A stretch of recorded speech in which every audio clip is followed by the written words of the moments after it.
Welcome one, welcome all. Portal Gaming Podcast. Step right up, ladies and gentlemen. This is Portal Gaming Podcast. Except for this week, if you didn't already notice, there's a little bit of a... Oh, thanks for letting us know about that. I thought I had the volume down. But this week's going to be a little bit of a different Portal Gaming Podcast. As you can already tell, the voice is a little bit different. This is Gary from Late to the Table. I'm going to be slightly semi-hosting this one with my co-host here, Larry Plano. Yeah, Larry's a good friend of ours. He is always at the Portal Gaming Store, and we just left Gen Con, and we're going to be starting up the show in 2 seconds. All right, so we're going to start up right now with what happened at Gen Con. This was Gen Con 2017. It's the 50th anniversary of Gen Con. It was the biggest Gen Con ever. I believe they had, 70,000 people there or something like that, 60,000 people there, whatever. And they made sure to let you know it was sold out. There were signs everywhere. Badges sold out. I forgot about that. There literally was a sign on every single corner. And, even if you cross the street, on the other side of the street, it'll be 3-4 signs saying, hey, we're sold out. If you didn't already know, hey, it's Saturday, we're still sold out. It's like you didn't know that for the past 3 days already. But yeah, so Gen Con, it was 100% sold out. It was a crazy show. It was my first show. Larry, how many times have you been? My third year in a row, yeah. Third year in a row, yeah. So at this point, Larry's a veteran. He's actually been showing me all of his ways, gaining all of his wisdom while I'm down here. But yeah, Gen Con was crazy. So what we're going to be basically doing is we're going to be talking about some of the games that we saw, what we liked. Was there anything we didn't really like in particular? Even think about was there any game we were nah? It's not going to work out for you guys. But nothing that was nothing. There's only one game I went there thinking I want to buy this. I'm excited to get it. Then I found out it was sold out, so I was even more excited to get it. And then I demoed it and went, I'm glad it was sold out because I'm glad I didn't get it. All right, well, we'll get to what that game is soon, though. But what we'll do is, I guess, we'll just go down to days, really, at this point. Do you have it organized in days, or what do we have it organized? I can't remember how you had it organized. Yeah, I got it on my BG Stats app, so I could start with Thursday, our first day. That works. And, well, I'm not going to count some of the demos. What was our first real game we played? Do you want me to read it while we're driving? Yeah, That's sure. easier. That's probably... For all you kids out there, please don't use your phone while you drive. Okay, so we'll start with... Oh, it fell out? All right. So while Larry's fixing his mic there for a second, we'll start with Thursday. First game, I believe, or at least the first one that Larry has here marked down, was Indulgence. Was a trick-taking game from Restoration Games. What do you think about it? I actually really liked it. It's funny. A couple years ago, we got into playing a few different trick-taking games, liked them, did them for a little bit, and then, really don't play many trick-taking games. And this convention, I feel like I played 5 or 6, and they were all really good. And Indulgence was one of the better ones. I really enjoyed how it played. Yeah, I was, before I sat down and played Indulgence, I already knew about it, and I already kind of knew that I wanted to buy it, but I wanted to try it out, of course, first. And with this one, I really did like Indulgence. It was really interesting in terms of how you could shoot the moon, and how I shot the moon 4 times in that game, and I lost every single one except for the last one. So I actually ended up winning that game. And that was everyone. Actually, I'll put an asterisk on that game because everyone was giving me cards, being like, yeah, you're gonna win this one. Sure, you're gonna win this one. And then I won it. So yeah, that was Indulgence. Really good trick-taking game by Restoration Games. I highly recommend that one. That was a really fun one. Out of all the Restoration games, I think that was maybe my favorite one. What would you say out of the Restoration games? Well, Down Forward. I only played 2 of them, and one of them's a racing game, which we know I don't like racing games. So Indulgence was that. But I am curious, what was the... Stop Thief? Stop Thief. I didn't get to play it. We did get it for the store demo copy. I am excited to try that one. It looks really good. Yeah, we'll probably be trying that one out over the next week or two. All right, next game we have listed here is Magic Maze. God. What do you think about that one, Larry? All right. Listen, that game was great, but you need to be in a state of mind to play that game because, first of all, if you have anyone in your game group who's like, whose turn is it? And if you have to ask the question, it's whoever that person is, you can't play this game. It's real time, and you're not allowed to talk to each other. You're not allowed to say, hey, friend, it's your turn and you need to move here. There's no turns, and your only communication is either a very forceful stare at your co-game maze runner, or you have a very large wooden meeple that you're allowed to tap gently in front of them to get their attention to realize they need to take some action on the board. And the tap gently very quickly in all the games I've played and all the games I watched being played turned into quite aggressive and loud tapping. And all you can hear when someone's playing this game, if you were in the other room or just sitting next to them, all you would hear is tap, tap, tap, tap, tap, tap, tap, Yeah, tap, you tap, could tap. you could know people are playing that game Right. from a It few would almost, tables away. It would almost sound like a really like frantic Morse code. Like it's just all you hear is different levels and intensities of tapping. But the gameplay is really good. It scales from easy to hard. And I watched when I was reading the rules for a few other games. They had our buddies were playing. I want to say they played 5 in a row in about 10 minutes and lost every one. Really? Yeah. They just kept going and going and kept losing. And because I knew when the game was over because they'd start talking and they'd be like, "Oh, next time we got to do this and next time we got to do that." And then I knew they'd start playing again because they didn't hear anything other than tap, tap, tap, tap, tap, tap. So, really cool game. I was impressed with that one. I liked that one a lot. Yeah, and just a quick little overview of how that game works is just in case no one's heard of it. The way the game works is that there's a maze. You start out with a single tile in the middle of the floor. There's about 4 meeples in the center of it. And you're basically trying to move the meeples to their designated areas by revealing new tiles. And once the new tiles are revealed, you go to new spaces. So you're trying to get them to their designated spaces and then get to their exits after they've all found their spaces. And the whole thing is silent. You can't talk. The only way you can talk is the red meeple that Larry just mentioned. And it's all timed. And the best part about it is that everyone could do like one action. So you could, like, let's say, for example, Larry can only move to the right. I can only move to the left. And you don't have a designated character. You can move all of them. And it's all real time. So it's a really funny game to watch. And yeah, I would go as far as saying that might be my favorite game of the con. But I knew I was going to like it a lot before the con, so that might be. I'm not exactly sure if that should count. I don't know, might have.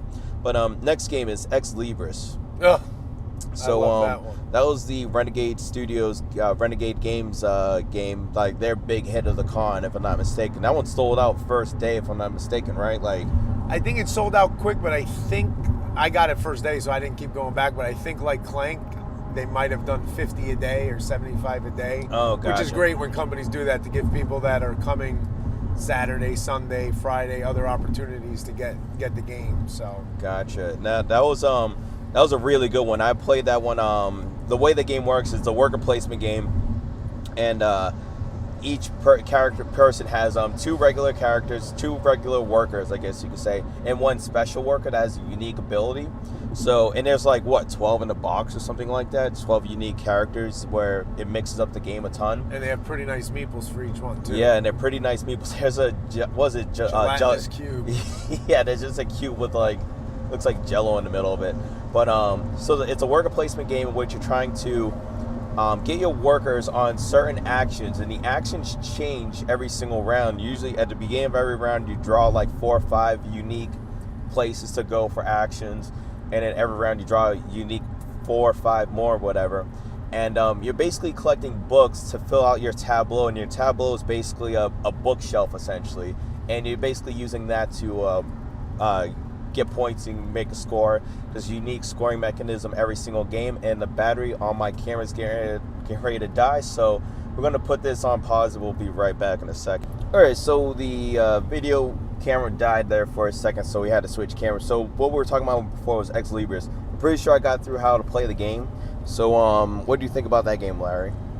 I really liked it. I think going into the con, it was a game that I knew something about, and let me check it out. And I actually don't think it was hyped enough going into the con. I think it really was a gem. It was a lot of fun. I envision a ton of replayability between the characters, the different action spaces. Expansions for that game should be pretty easy. And it kind of works a different part of your brain when you're thinking not just about actions you want to take. It's also, spatial awareness with where those bookshelves are, because there's some structural things you have to follow, alphabetized, as well as bottom, middle, top, biggest rectangle for points. So I really liked it. I think anyone who's into any kind of midweight Euro, light to midweight Euro, would like that game.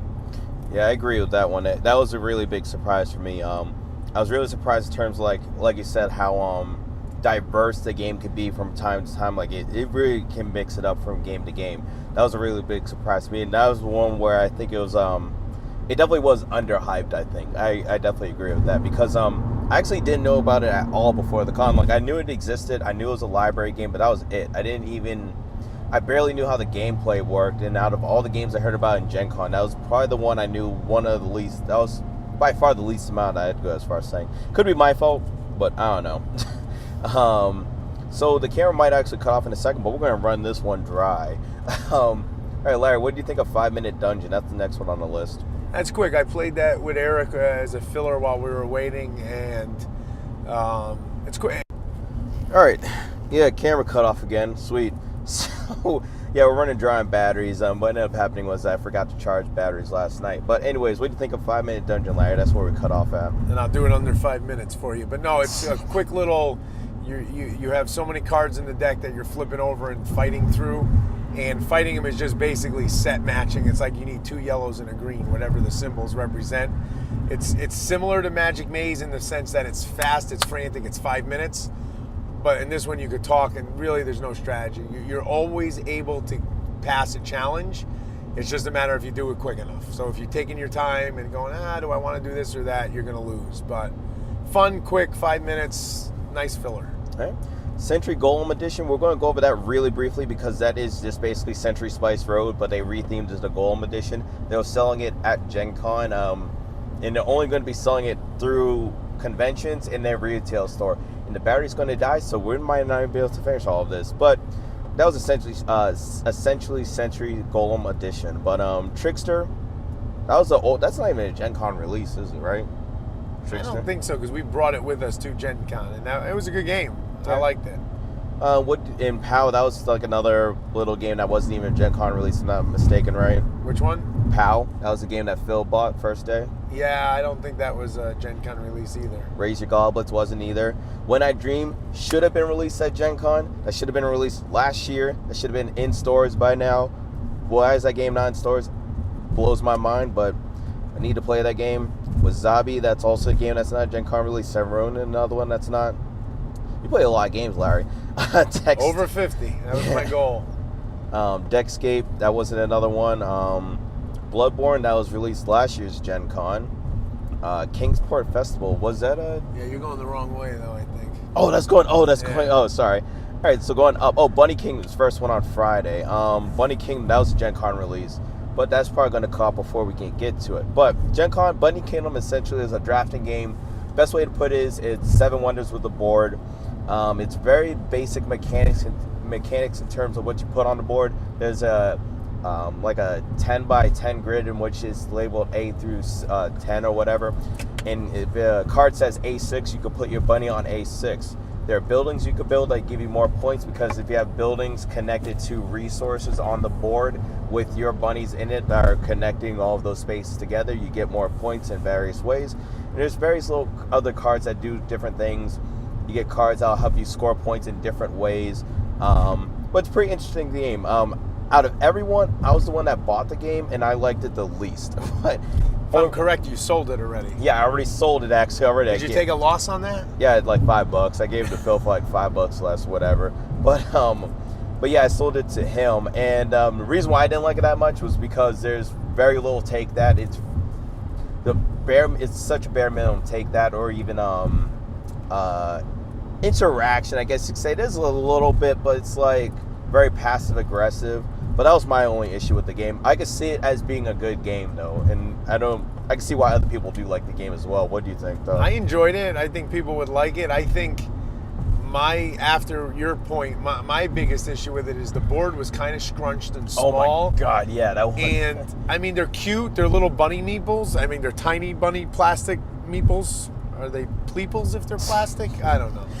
But anyway, but the box art on the side, there's like this Braveheart, like warrior bunny with his face like Mel Gibson in Braveheart, painted half blue. And I'm like, oh my God, I expect to see like this cool barbarian bunny with a kilt. And like, yes, like if this was a cool mini game, I'd be all over it, right? Oh, like yeah. I'd be like, yes. Yeah, And cool instead it's minis. these little plastic. They look like they could be in an Easter basket. And or even the something buildings like that they stood on, I mean, it was neat, but those were a little, I would say the component quality was a little off for what I would have wanted. But the game itself, I think you hit it on the head. It was great drafting, some good decisions, but not a lot of player interaction. Yeah. I mean, the components look like you could take them and throw them in an Easter basket, and you'd be perfectly fine with it. But it's really a give and take with the components. It was not as good as it could have been, but it was so almost corny, cute kind of thing that it pulls it off. I don't know, but it's funny though, I think. But next game, real quick, photosynthesis. Real quick.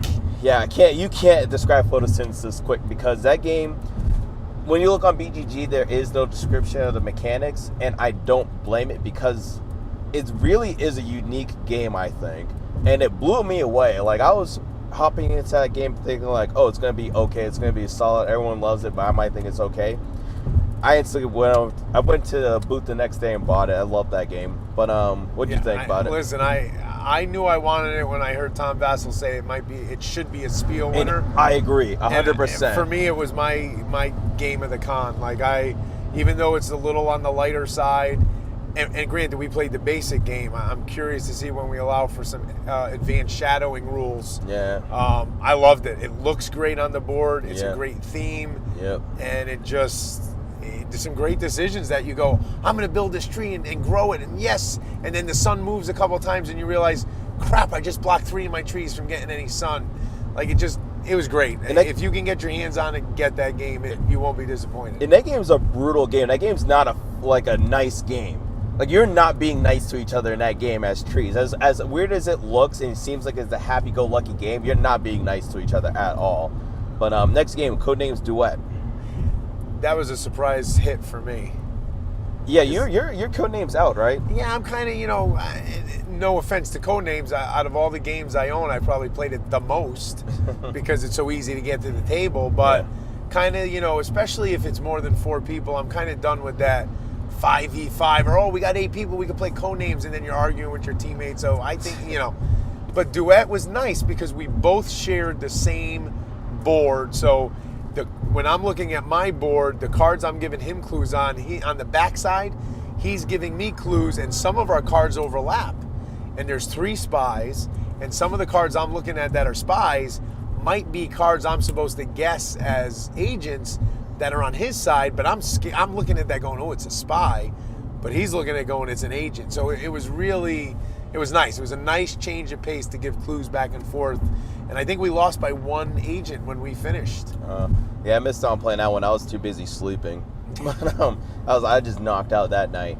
All right, next one's Wartime. Wartime, it's a best way to describe it is it's chess-like, where you have like 3 or 4 units or so, or at least that's how the demo was.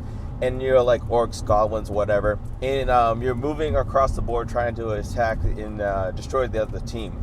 And what makes it unique is that there's a timing mechanism on every single unit. So if you move a unit, you turn over a sand timer, and you can't move them again until 30 seconds later. And, or 60. Or 60, yeah. And what did you think about it, though? I think it's a very creative game. I love the timing mechanism, the thought process into, do I want to use this timer on this unit? There's my shorter timer, my 30-second timer, and do more with this unit, or maybe you're putting me in a dangerous situation and I want to swap out my 60-second timer from that unit, but, and here comes the big but. Big but. It's a big but. Game looks awful. It's a really bad. Just looks awful. Like, the box is cool. The box is cool. Yeah. You open the box. Awful. I'm sorry. Hey, listen, WizKids, you do a lot of great things. We'll talk about Expanse later, but I just don't. The idea is great. It looked like a prototype. It looked like a prototype. If it was a smaller company, I would have thought, oh, this is your prototype. I can't wait to see, the retail version. It doesn't even look like a big company prototype. It looks like some guy made a prototype in his garage, and that's their final version of the game. So what it is because it's real time and because it's so quick, they have these plastic, almost like Warhammer 40K flying bases.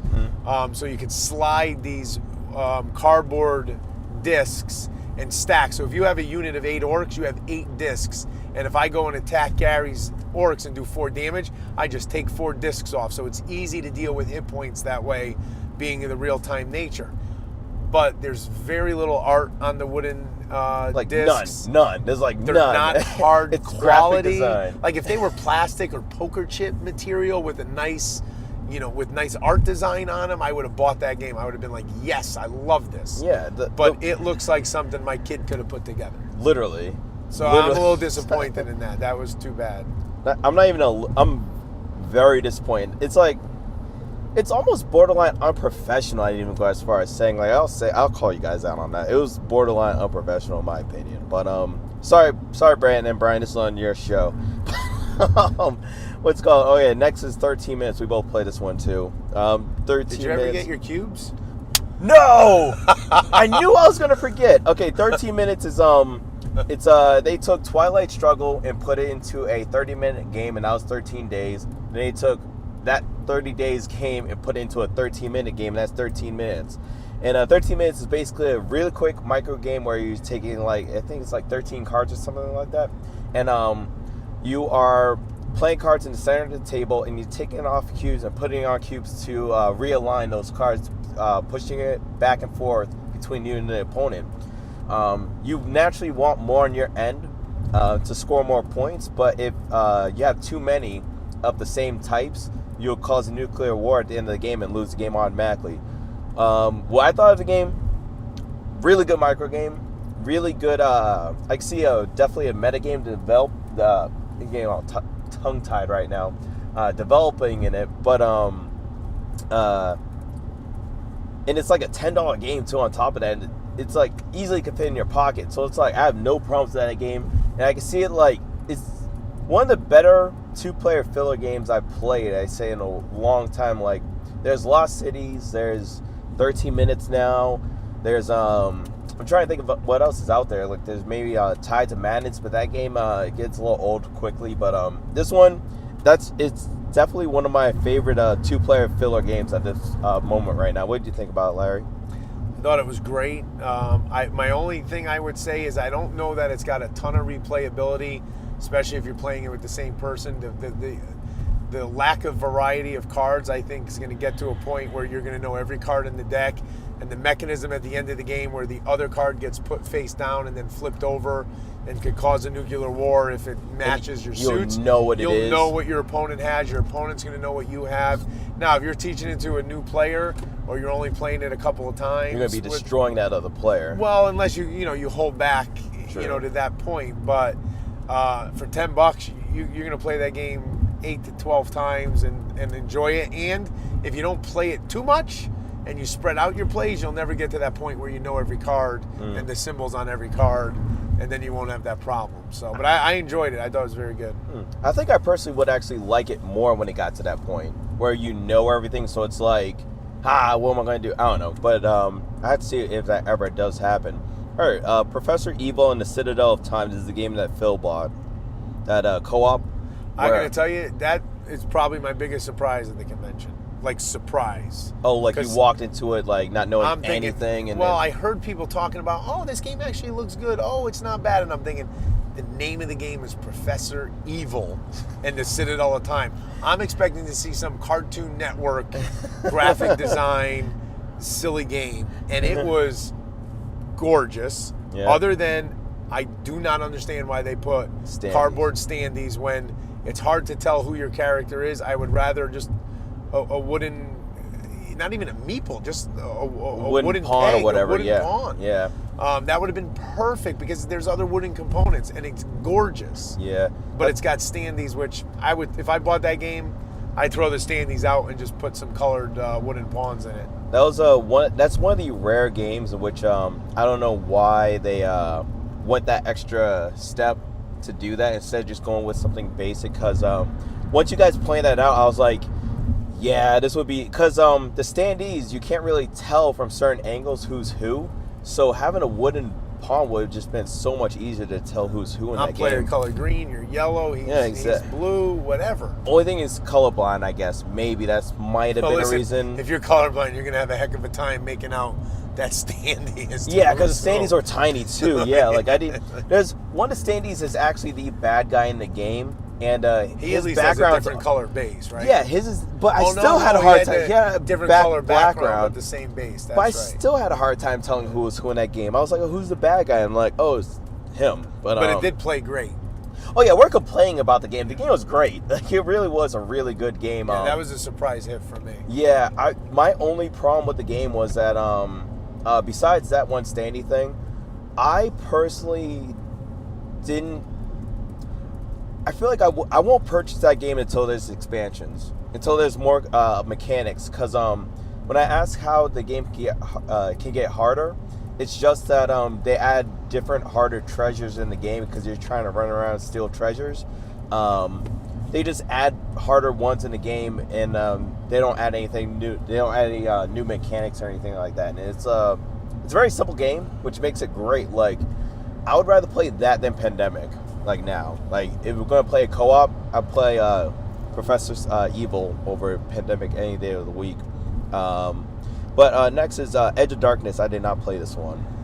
Yeah, I got to tell you, for all those Mystic Vale fans out there, I remember when I got Mystic Vale, I thought it's cool, but it's not really a game. It's just a mechanic.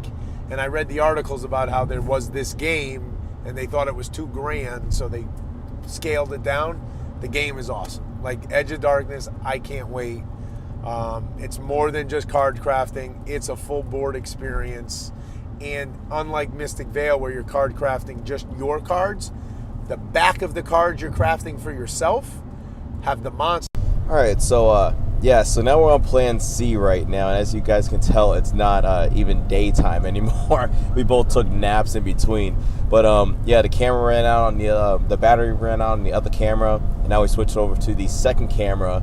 So this is technically Plan C because we had different batteries. That's Plan B, and now we're on Plan C, different camera altogether. So where we left off on last time was Edge of Darkness. I didn't play this one. Larry, what happened with this game?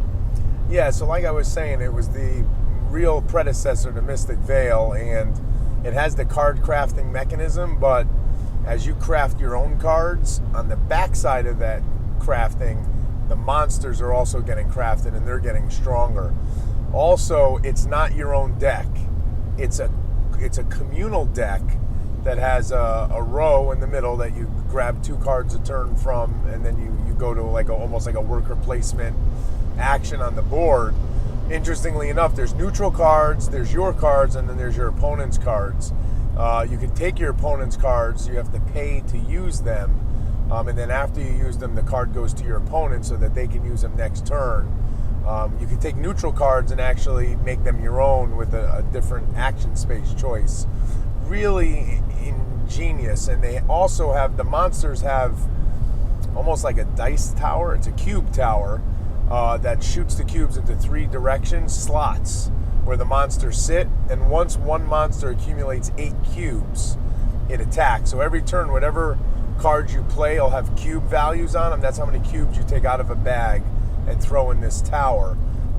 And whoever has the most cubes on a monster, that's who the monster attacks. There's also a neutral cubes that if the neutral cubes are the most on a monster, the monster attacks every player. So really, they've taken the Mystic Vale card crafting to a really interesting board game. I demoed it with Phil and Eric, and I think we were both quite interested in it. Is that the same mechanic as a Shogun, if I'm not mistaken? It's similar. Shogun and with the dice, that is, or not the dice, but the cubes. Shogun cubes, yeah. And the only difference, Shogun and Amerigo, cubes get stuck in the tower. In this, the cubes all come out, but they come into 3 different slots. Oh, so you're kind of spreading these cubes out amongst the monsters that are awaiting to attack. Oh, that's cool. Yeah, it was really neat, and it looks great. I'm excited for that one. It's coming to Kickstarter Q1. Okay. So look for that. Okay, sweet. And So there's Einstein, His Amazing Life in Incomparable Science. I don't think that was a Gen Con game, was it? That was just like, they just had it there at Gen Con. I've never seen it before. I'm not sure. It was a fun, light game, tile laying. I think it plays in about 20 minutes. We played it twice. We had a good time with it. Oh, nice. And it was Virulence, an infection card game. Yeah, you know what? I really like that. I don't know if Phil or Eric bought it, but somebody bought it.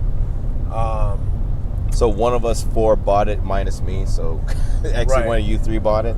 Right. Well, not me. I know I don't have it. So one of those two. Think Sushi Go as far as set collection, right? And there's some negative points. However, you're bidding. You're not drafting. So the cards, if it's a 4-player game, 4 cards come out in the middle, and you have bid cards 1, 2, 3, 4, 5, 6, and then pick your bids up. And there are some cards that come out that increase your bid value, but there's also some bad cards. So you might get an 8 that shows up, and you can replace your 1 bid that's in your discard pile for an 8, so you got a better chance of winning what you want in the future. But there's negative points in there, and there's like 1s. So you might get stuck winning the 1 and replacing your 4 or 5 if that was in your discard pile and making your bids weaker. Really interesting. Played in about 15 minutes. It gave me that Sushi Go feel, but instead of drafting with the bidding. And of course, it's from that same company that's doing that cell biology game, Cytosis or something. Mm-hmm. So they do all the science games. So it was pretty neat. Okay. And next is Tournament at Camelot, another game that I didn't play. Is this the night where I just wasn't around you guys for a while? Probably was. I don't know where you were, Gary. Tournament at Camelot, Sam Healy said great things about it. That's what got me interested in it. I liked it. It's reverse trick taking with character powers. You also have life points. So again, reverse trick taking, lowest card wins the trick. The tricks are worth damage. Most tricks are worth 5 points of damage. Poison's worth 10. There's a Merlin card worth 25 and a Merlin's Apprentice worth 10. Great game. Some people didn't like it because it went a little long.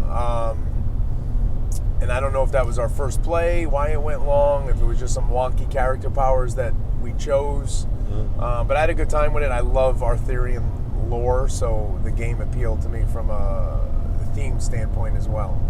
Did no one win this game? It doesn't look like it's marked as a winner in this one. It's kind Melissa won that game. Okay. And I think that was the first game I played with her. I don't know if I had her name in my memory. I might have wrote her down as Gen Con 1 in the app. No, you got everyone's name on it. Okay. So it's Duple. That's another one I didn't play. Who? Duple. Oh, that was just a game she had. It was like a word game we played with Chris while we were waiting for everyone to get food. Okay. Interestingly enough, it was... So there's a category, right? So let's say it was fruit. And then there's a deck of cards and you flip over letters with symbols. I have an E, you have a B, someone else has a G. And they keep flipping cards until 2 symbols match. So if my symbol and your symbol matched, you had a G, I had an O. The first one of us to say a fruit with my letter and your letter in it wins the card. Oh, that sounds like that party game. Oh my God, it's not going to come to me. It starts with an A. I have it. It's Anatomy or Anikame or Anima or Enigma or something like that. But it was cute. Similar. It was fun. And, and once you win a card, then the next category gets flipped. And we had a Y, and Chris and I had a couple of letters that just were not working, and we had to flip like 4 different categories before we could figure out a word with the 2 letters we had. But so that was the flaw. You guys just don't know. Our vocabulary stinks. Yeah. All right, so what about Galapagos? Oh, that was the one he was talking about before, where he was trying to find it, right? It was like I can't remember. Well, no, this was. Oh God, I forget. Have you ever heard of? Oh, I'm going to get the name wrong, and Brian's going to laugh because we demoed this game last year, and they have it at the store. Globes, like these colored splatter things, and you got anyway. This company changed their games at their table every day. It was kind of interesting. Okay. Anyways, this game was awesome for a little $20 box. You're stuck on an island. Did you get this one? Oh, yeah, we played it. So you bought it too? Yeah, I bought it and we Nice. played it 6 players. Actually, in this game, well, I'll tell you how it ended in a second. In this game, you could have no winners. Everyone can win cooperatively, or you can have a mix and match.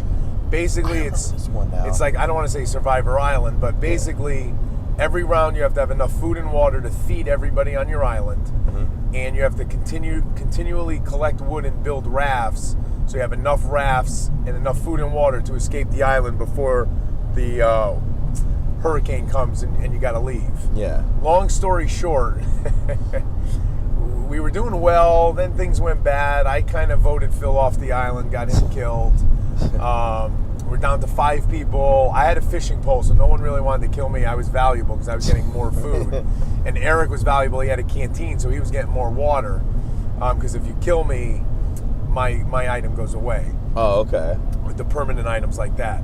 So, long story short, Melissa had a gun and she had more bullets than we realized. And at the end of the game, when the storm was ready to come, she killed the 4 of us left in the game. Really? Had enough food and water for herself, jumped on the raft and survived. So lucky thing again. Sorry. So a lot of fun. Real interesting. And I told her it was like a Lord of the Flies moment. Nice lady. All of a sudden, give her a gun, give her some bullets, give her a raft, and boom, we were all dead. She killed her husband too. It was great.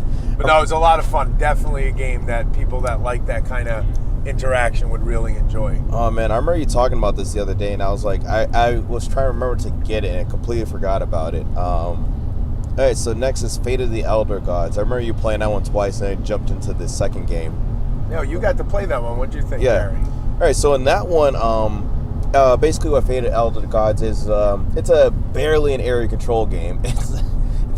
You got guys. Is it more of a dudes on the map? I guess is that make it dudes on the map?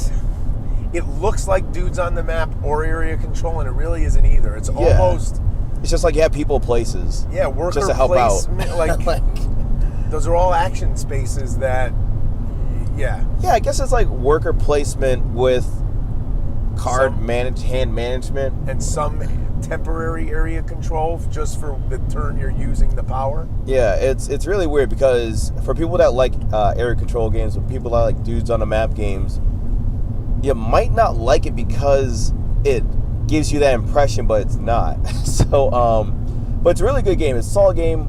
I don't think I'd buy it, but what was really cool about it is that whenever you go to these places, basically doing a worker placement action almost, which you do by playing a card of that color and you go to that area, you get to do one of these like 6 or 8 actions or whatever, and basically the actions boil down to you, because the objective of the game is you're trying to do, you're either trying to get the most points. Is it just like get the most points? Well, summon your god, I guess, Yeah. which is the most points, but you have a track up to 9. Yeah, which once you get up to that 9, then you summon the god. Summon pool points or whatever they're called. Yeah, and the other way to win is if people go crazy around. Oh no, there's elder signs found around you, which I think if you go up to 9 elder signs, then you're basically found out by the inspectors or whatever, and they basically have shut down your clan essentially. And at that point, then the game ends. Whoever has the least amount of elder signs at that point wins. So you got the least amount of points, but the least amount of elder signs, and win the game at that point. So basically, you're going around the board. You're going all these different actions to draw more cards, so you can have more options of where to go. Each card you draw, not only does it allow you to go to a different place, but it's also a spell as well. So at the locations that you go to, they have cards placed down from previous players going to that area or leaving that area actually, and you use those to make spells. So the spells like break the game. They do a whole bunch of different things. What's also cool about the game is that there's a Dead of Winter mechanic in it, in which you play a curse on someone. When you play a curse on someone, the player next to them gets to look at a card, and basically whenever that person does that action or that thing, then you get to trigger that curse. So it's very Dead of Winter when you do that, in my opinion. That was actually my favorite part of the game. Yeah, I think the curse mechanism was very creative. Yeah, exactly. There needs to be more games that steal the Dead of Winter mechanic. And I say that in the nicest way possible because I feel like those guys have had enough time with it on their own to have made more games besides just more Dead of Winter expansions. What was nice about it, the other person reads it to themselves. Yeah. And now the whole game, you don't know what's going to trigger that curse. So it's like this real. It gives you this feeling of impending doom on you because it's a curse. Every time you go to do something, you're thinking, "Crap, is he going to say, you triggered it," and something bad happens? And they're usually pretty bad things. Like, these spells are not cheap to use. So it's like all of a sudden you might go through like 3 turns where you build up enough to make a spell, and all of a sudden you get cursed, and you're like, "Oh, I'm getting ready to activate this spell," and it's like, "No, you can't. You're cursed. Discard it or whatever." And that's really hindering. You may think like, "Oh, that might suck because that just took away 3 of my turns." But usually, when you get cursed, you usually earned it. Like, usually either someone put it on you for a really good reason, or you might have gotten a really big step ahead to curse yourself. Like, for example, I had a card that gave me an extra turn, but I got cursed if I did it. So it was a really good game. I wouldn't say it's for everyone, but there are definitely people out there that are going to really like that game. It's one of those games which I wouldn't buy it, but I wouldn't turn down a play of it. Like, if someone's like, "Hey, you want to play Fate of the Elder Gods?" Yeah, why not? I'm in the same boat with you. I'm not a big Cthulhu fan.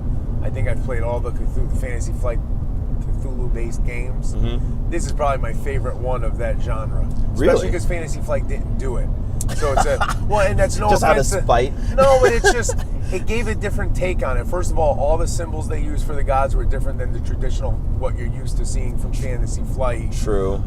It's different artwork. And again, you're playing the cultists instead of the investigators. And in a lot of those Fantasy Flight games, they're cooperative and they're punishing. This game was competitive, and there wasn't anything overly punishing. It was just we're playing a competitive game that happens to be set in that Cthulhu universe. And it wasn't that long either. No, I think we played it an hour, maybe slightly It was like more. I think it was like an hour and a half, maybe. I mean, but the for only thing 5 that players, took a while was waking you up in between turns sometimes because it was pretty late. Yeah, I was sleeping during that entire game, but I won the game. Yes, that'll tell you something. Yeah, it tells you something about everyone else at that table too. Learned the game half asleep, won the game half asleep. So then the next day we had Ascended Kings. That was your game that you played. You had that demo of. Yeah, I love that game. I got that game. Yeah, so I'm pretty happy. Quick explanation. I'll call it a 100 square map, so 10 by 10 map.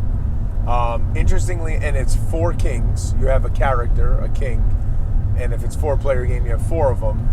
And you're running around the board everyone has a bloodstone on them. You're trying to collect all 4 bloodstones, and when this Omega stone appears at the end of the game, if you have the 4 bloodstones, you automatically win the game. If you don't, the first player who still has one of their own bloodstones on them that gets to the Omega stone will win the game. Now, what's interesting about this, there's combat in it, but there's 2 phases. When your turn comes, you have 2 choices. You could go into a rest phase, so to speak, where you don't move on the board. You're not active on the board. You're active on your own player board. You roll some dice. You generate gems. You have slots for your gems, like a gem pool, and it's limited. And you have 4 color gems, but one of them's off to the side. You have red gems, which are attack. Blue gems are magic. White gems are movement, and green gems are defense against attack. And black gems are damage. If you ever take damage, they replace a gem out of your slot. And it only takes 3 or 4. It only takes, at level 1, 3 black gems and you're dead. Level 2, 4, level 3, 5. When you die, you become a revenant and you still get to play, but you drop your bloodstone. You then get to use a different deck of cards and spells, revenant spells. So dying in this game, to some extent, is pretty cool. Actually, a few games I watched. I'm assuming you can't win, but you could still. Oh yeah, no, you win. Oh. Doesn't matter if you're a living king or a revenant king, as long as you have a bloodstone. When you die, though, you do drop your bloodstone, so you're gonna have to acquire another one by killing someone else, etc. Really good. Interestingly enough, you can't turtle in this game. As the rounds progress, after every player's turn, there's blue fire on the edge of the board, on each edge, and they roll a d4, and whichever edge gets rolled, the fire moves in, and moves in, and moves in, and the board shrinks and shrinks and shrinks. So it's causing you to get into that combat situation. I thought it was creative. There's only 8 minis in the game. Your regular king mini, and then your Revenant king mini. But they look great. And it was really a creative way to play a combat-oriented game, especially for people that aren't into just, I played a card, I swung an axe, and I attacked my opponent, and it was, that he's out of the game because I killed him. It's not like that at all. It's not that kind of attacking game. I really enjoyed it. I bought it. Yeah, I remember you saying that the closest thing that came to was Chaos Ball, but minus all the randomness in it. Right. I mean, it felt that way because it was 4 players on a small map, but instead of having a team, it's just one guy. Just one, each person. So, and then that whole gem, the way the board worked was pretty creative too. So, I really liked it. I thought it was cool. And now next was Papa Paolo, which is that pizza game, basically ripping off of the food chain magnate theme. No, I'm joking. No, I mean, this is literally you're delivering pizzas. It's not a business game to some extent like food chain or money-making game. Actually, the victory points in that game are there's not a lot of options for scoring victory points. It's basically how many pizzas you've delivered throughout the game, plus player board bonus for your, I'll call it technology level ups. Mm-hmm. A lot of fun. Looks great. The theme is new and exciting. Pizza delivery, right? A lot of people have been pizza delivery boys or girls in their day. Mm-hmm. And it's a simple game of you have 4 actions to turn a pizza delivery guy that you're going to place on one of 16 squares if it's a 4-player game. In a 3-player game, everybody's got 4, so 12, 8 in a 2-player game. And when you take that square, you could do one of 3. You're thinking about one of 3 things. You're either going to take the tile you're on to build your city, mm-hmm. to deliver pizzas, or you're going to leave the tile there and take the action in the column or the row where you went, which could be gain money, make more pizzas, do a special delivery pizza, or build another pizzeria. But interestingly enough, every row and column has a coin associated with it. Okay. So when you're placing for the best tile or action you want, but you're also placing to try to get a majority in that row or column to earn the coin. Because money's hard to come by. You don't get money when you deliver or sell your pizzas. You only get money by either taking the money action or through the winning of the column and the row placements.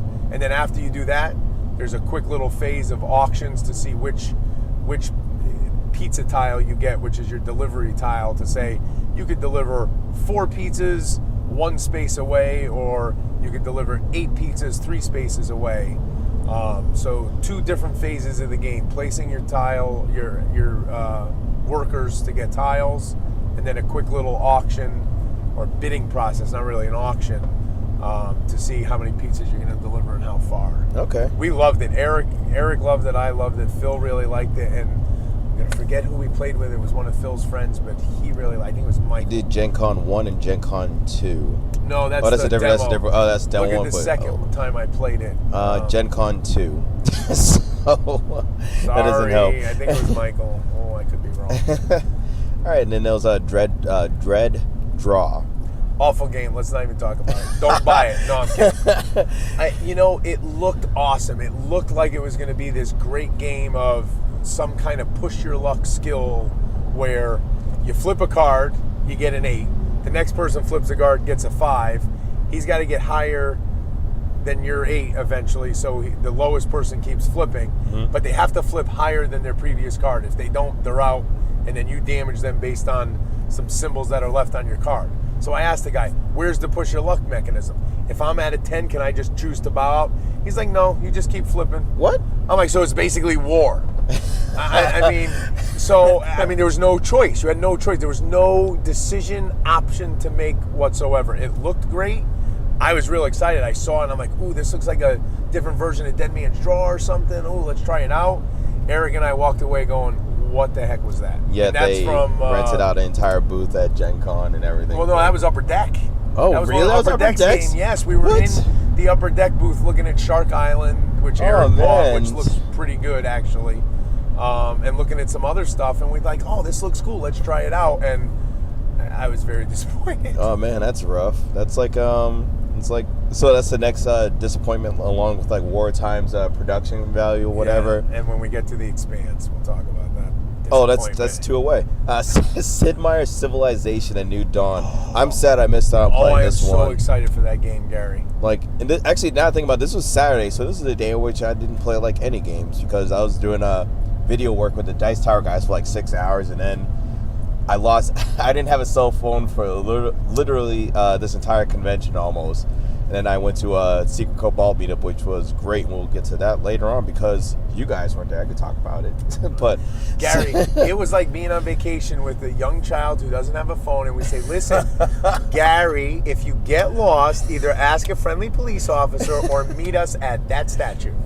And that statue happened to be where we played games all day. And there was a second statue, and I was actually at the Secret Cobalt meetup that you guys didn't go to. Oh, that was a debacle, yes. But yeah, Sid Meier's Civilization, how's that? That was amazing. Is that going to be a buy when it comes out? What you mean for me? Yeah. Oh, absolutely. So I bought the original Civilization. Well, I shouldn't say the original because I think there's been a bunch, but the last Fantasy Flight Civ game because I love Civ. Yeah. And it was okay. I liked it. It wasn't a bad game, but I didn't feel like I was playing Civilization. Yeah. This game, I feel like I'm playing Civilization. You actually, and I only played, I want to say 3 or 4 rounds. It was good. But the way they did the demo, I didn't really like. You just sat down after the player in front of you left, so you're just mid-game, not knowing really what's going on, and you're sitting in front of a player who had no clue what they were doing for however long. So, but interestingly enough, if you think of each technology like military, science, I'm not going to get them all, trading, culture, whatever, production or industry, there's a level 1. So in Civilization, we know that there's our technology trees, right? Mm-hmm. So in this game, they kind of made it simple, but it's creative.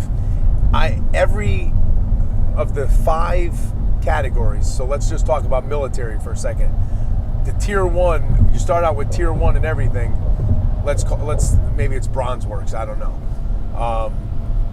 You have a tableau in front of you, almost a track with numbered 1 through 5, and the cards are placed in those tracks. The number above the track also corresponds to a terrain type. Easier terrain type being like a flatlands, plains, harder terrain type being like a mountain. But a lot of the technology actions you can take relate to the numbered space you're in, and the 5th space is the best space. When you use, so think of it as action selection. When you use one of those actions, you slide it down and you bring it all the way back to the number 1, to the beginning of the track. Mm-hmm. Now, interestingly enough, when you increase your technology, it's not like a track you have to figure out, like I need pottery and astrology to become like how whatever. it is in a game. Right. Instead, it's, hey, you get to take one of your level 1 cards and make it level 2. Oh, okay. Then you get to take, and then it's like, now you could get a level 3 technology and then a level 4. So the game we sat down at, now listen to this. This is the truth. We sat down to a game. I looked at the player board I was sitting down for.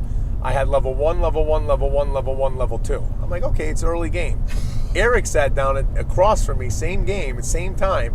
He had nuclear capability, level 4 military, level 3 and something else, level 2, level 2, level 1.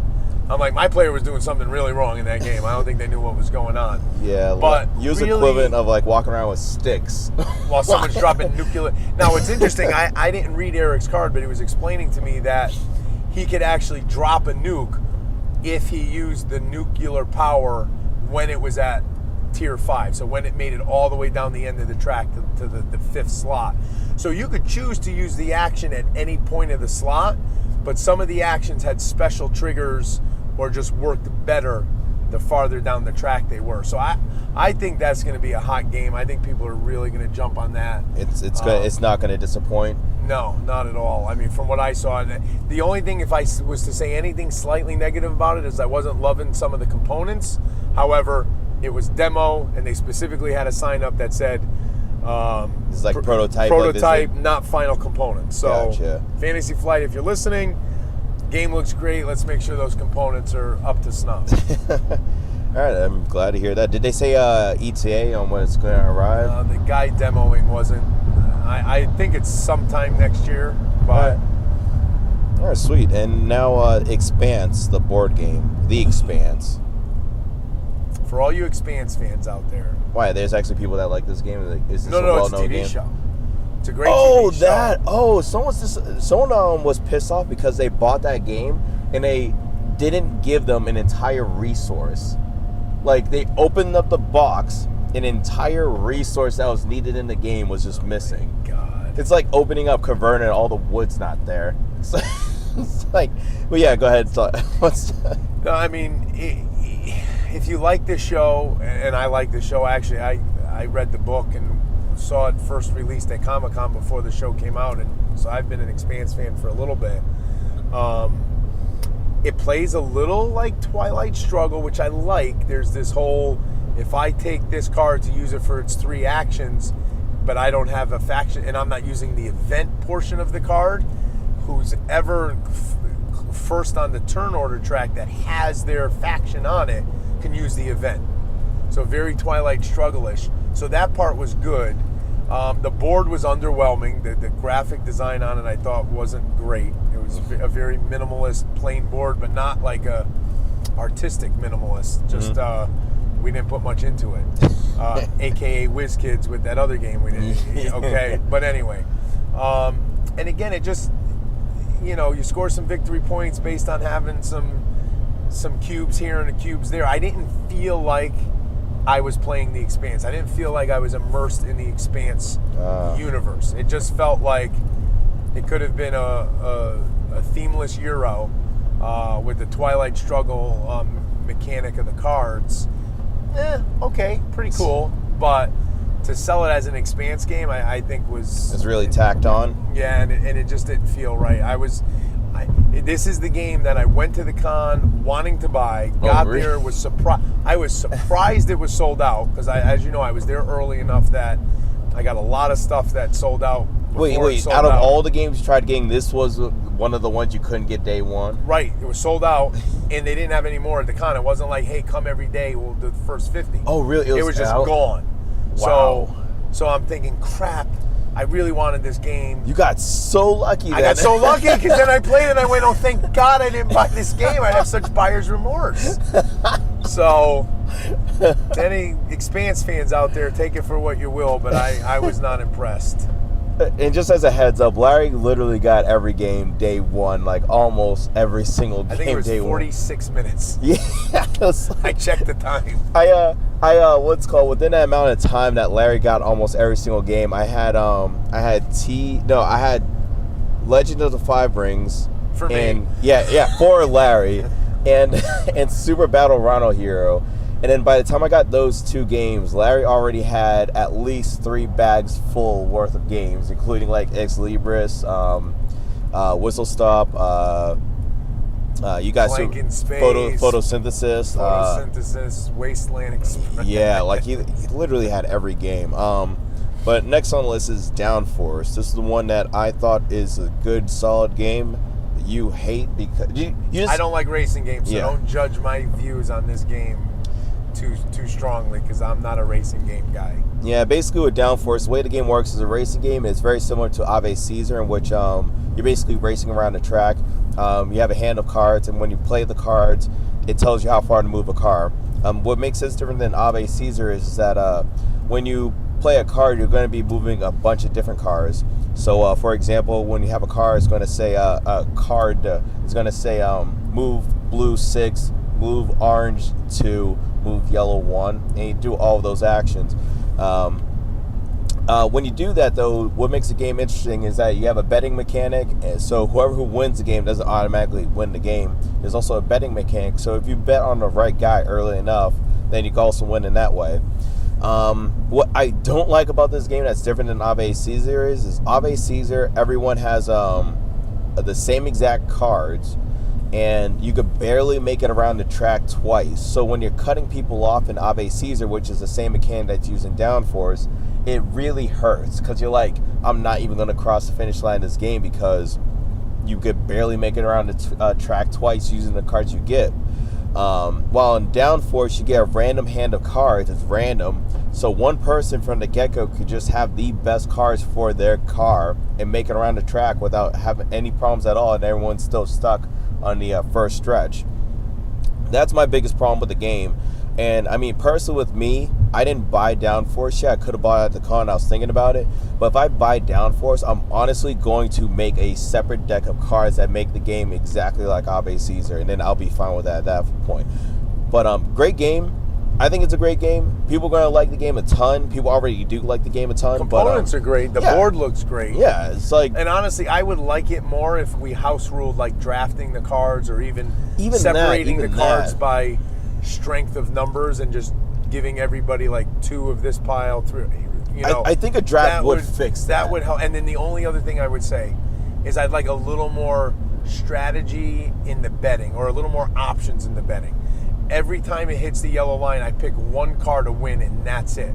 I'd like a win-play show, or let me pick 2 cards, and you know, or something where it's a little more strategic in how you bet instead of just 3 check marks on one of the 6 cars. You know what I mean? But for a racing game, it's better than a lot that I've played. And you're done in 20 minutes, so it's like that's key. If you go 1 lap. Yeah. I'm sure there's some variants or some additional rules to do multiple laps, but... It wouldn't surprise me. Watch it be a variant in there for drafting. it's like they already thought of it. Then I'll try it again.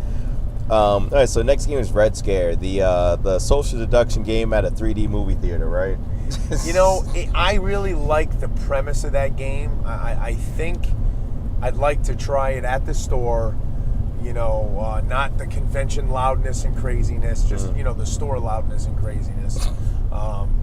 The glasses were not working well in the lighting there. To use the glasses, you had to take the glass, the red from the glass, and put it directly on the card. So that made the game a little wonky for us. But what's great about this game, the interesting piece, there's 2 interesting pieces. No one knows who's on whose team. Well, that's normal for a social deduction. Okay. But interestingly enough, you randomly give people glasses and don't give people glasses.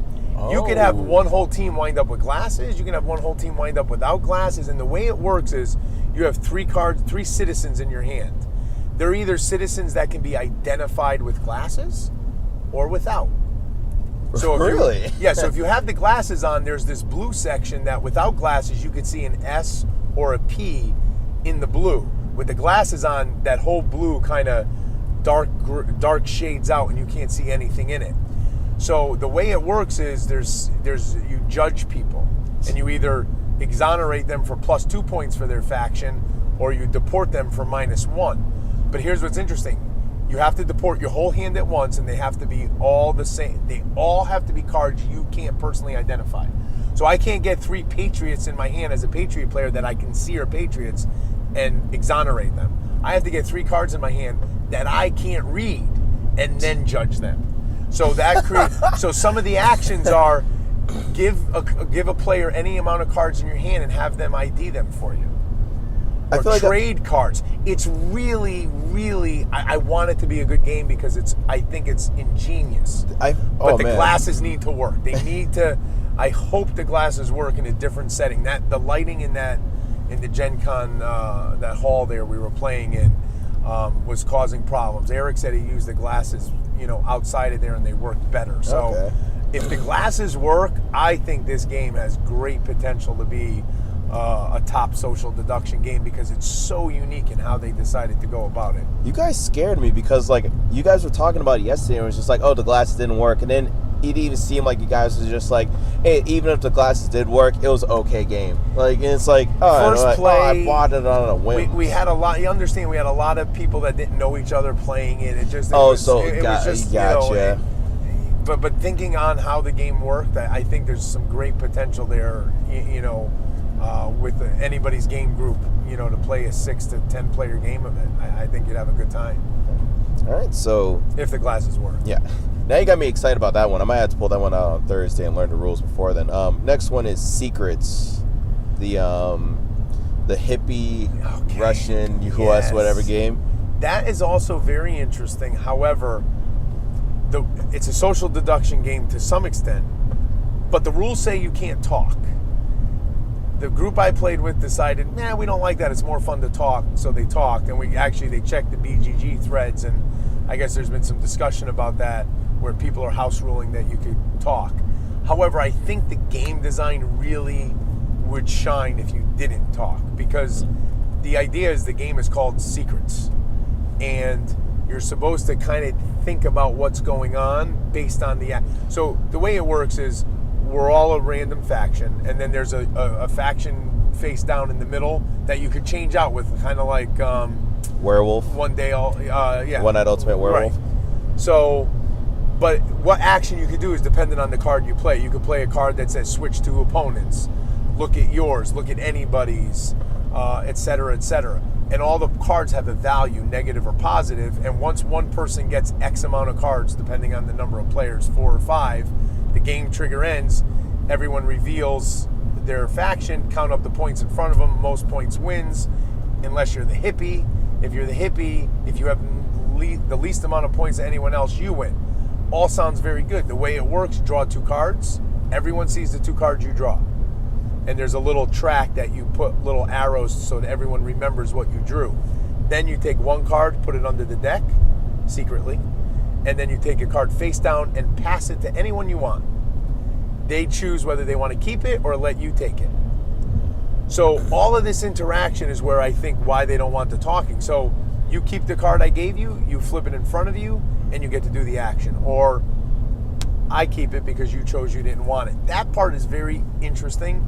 Once you start talking, people start going, oh, I looked at his token and I know he's this, and no, you're lying. It becomes every other social deduction It ruins game. the card play. It ruins the entire card really, play. When we first played it, it was like, oh no, you got to talk. It's a social deduction game. But the more I think about it, I think the real way to play that game is no table talk. It's kind of like how I feel like Magic Maze would be a horrible game if you could talk in it. It'd like be that would ruin the entire game if you could actually talk. But all right, so then it was Tesla versus Edison, War of Currents. I bought that. You bought that. So excited. And that's not a new game. I've been looking at that at Gen Con for the last 3 years. That game's really that old at this point? I think I've seen it every year I've been to Gen Con, I'm pretty sure. All right. Should we even go into it since it's like a 3-year-old game at this point? I will say this, I will be bringing it to the portal on Thursday nights when I come, and hopefully someone will want to sit down and play it. Eric and I did a demo of it, really liked it, and it's a gorgeous game. The components are gorgeous. You saw the paper money, which is like cardboard money. So okay, that paper money sold me, but the box didn't. I mean, the box looks cool. The box looks cool. Like it's like a retro old kind of look, right. But it's like, oh, what is this? Another dry Euro or whatever. Right. It gives off that vibe. Like the right back off the of the bat. box doesn't show enough of the game board set up to show you its glory, like when you see it on the table. So I'll agree that the box could have done a better job of selling it. Maybe that's why it took me 3 years to buy it. Yeah, right. Exactly. But all right. So then Sunday, another day. Actually, I played all of these games. I think. So it's Spoils of War to start off with. So with Spoils of War, basically it's Liar's Dice with more stuff. It's literally Liar's Dice with more stuff in it. But I bought that, by the way. Did you? Oh yeah, you did buy it. Yeah, you did buy it. I thought it was really. I think the game club at the middle school where I work will really like it. So if it wasn't for the middle school, would you have bought it for your own collection? Probably not, only because my collection is too large. You don't need to add more. And it's a light game that's fun, but I'm more into. You're not going to pull it out all the time and everything. Yeah, and I didn't buy it either. I know one of my other friends is going to buy it soon, but I didn't buy it myself because I have Liar's Dice and I barely pull out Liar's Dice. I'm not going to pull out a game that's Liar's Dice with more stuff in it. So that was the reason why I didn't buy it. I enjoyed it. It's not a game in which someone pulled it out all the time. I'd play it all the time. But I'd say if like someone pulled it out a month from now, I would consider playing it. It didn't seem like it was that long a game. It was solid. It wasn't anything like groundbreaking. Like, I still wouldn't mind someone making a Liar's Dice game with more stuff. Like, I feel like that has so much potential to be earth-shattering. But that game was like, it was good. Just I think it's just it fills a spot. It's a good filler. Yeah. You got 20 minutes in between games where you're waiting for one group to finish. Yeah. You chuck some dice, you do some, deductions and some, bluffing, and the cards are cool, and it's Viking theme, right? Yeah. So Viking themes are always cool. Yeah. Play that while maybe, having some Viking fun, and you're good. Yeah, like we were talking before the camera came on about wow factors in games. It was just a good game, no wow factor. Yeah, no wow factor. Yeah. Dragonborn, Rise of Supremacy. That was a collectible card game, right? Yes, which I have. I think You got a bunch. they gave me like 10 like promo starter pack things so that I can bring some to the store and to the I feel like they just really club. didn't want to carry stuff back. It's just like, it was like, here, take it, like, please, like. And they gave me a store kit too, which supposedly has more Really? stuff in it. I didn't open it. But Oh, wow, okay. yeah, it was cool. You know, we did 3 different card games today. That I back think, to back. Yeah, that I think some of them will appeal to the Magic, Yu-Gi-Oh, Pokemon crowd. Anybody who's playing card games. I thought all of them were good. I thought this was probably the worst weakest one, of all 3, but I still enjoyed it and it had some unique mechanics in it, like with the dice that was defending your tower. Yeah. To suck up a hit, or that acted as a +1/+1 on a creature. Yeah. And then basically in this game, you were allowed 2 monsters per tower, which was almost like a road for you. A lane or wherever you lane, could fight in yeah. or whatever. And once you lost 3 towers, you lose the game. It played quick. I could see them using maybe some pretty clever mechanics to make the game really interesting Right, with all the things going we played on. demo starters, so I'm sure Yeah. we didn't see all the They were mechanics. the dullest probably characters in the entire game, like the Right. most generic things are going on with them. And But I thought it was interesting. yeah, it was interesting. I see potential in it, but yeah, like Larry said, I think it was the weakest one out of all of them. Do you think? I'm trying to think of like what card players might be interested in it, like.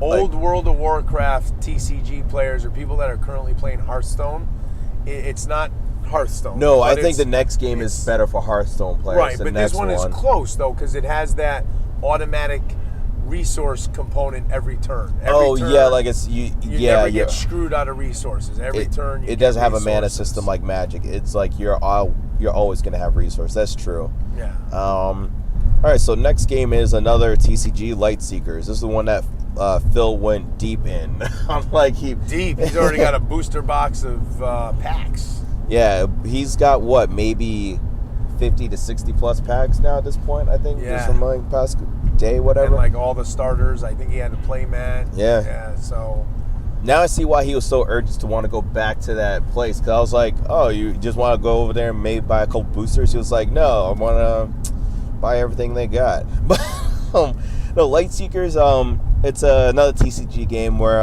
it's very straightforward and very simple, in which it's not like the other ones because it has a mana system, but it's very, very light. The way the mana system works is that each card is a particular kind of a resource. And for the most part, cards are free to play, except you can only play 2 cards per turn because you only have 2 actions. You can either play a card or draw a card. And you can't draw cards first, you have to draw cards last. So when you play a card, it has a bunch of different effects. You can play it as an attack on someone. You can play it as a defend against yourself, which basically heals yourself. Or you can play as a buff, where it has a cool little mechanic where you keep turning the card around. As you turn the card around, it'll apply a different effect on different turns. So if you, on the first turn, it might do nothing. Second turn, it might do 1 damage to the person. Third turn, it might do like 7 damage or whatever. But and it's basically a 4-turn max because once it ticks through, it's gone. Exactly. So it had a really bunch of cool mechanics in that, and it was really straightforward, very simple. The only thing that had a mana system in it was combo cards, which they use those resources from each of the cards. And if you want to use a combo card, you just discarded those cards and then played the card. So it was very streamlined, very simple. There is no reaction to it. It's not like Magic where you can react to someone doing something on their turn or whatever. It's just straight up, do what you're doing on your turn. Other person does what they need to do and go. And not only that, they're doing a really cool system where you could take your cards and put them online too and play the game online as well. So they're putting a lot of production into this game. And I don't blame them. I did see some minis for it too, which I don't look like Skylanders. I'm not sure if that was about that. Yeah. Marketing or if they're doing another line where the card game's going to introduce a video game component or what. But the one thing I will say that I liked about this game, because this is, I think, very unique, it's the only game that doesn't have creatures.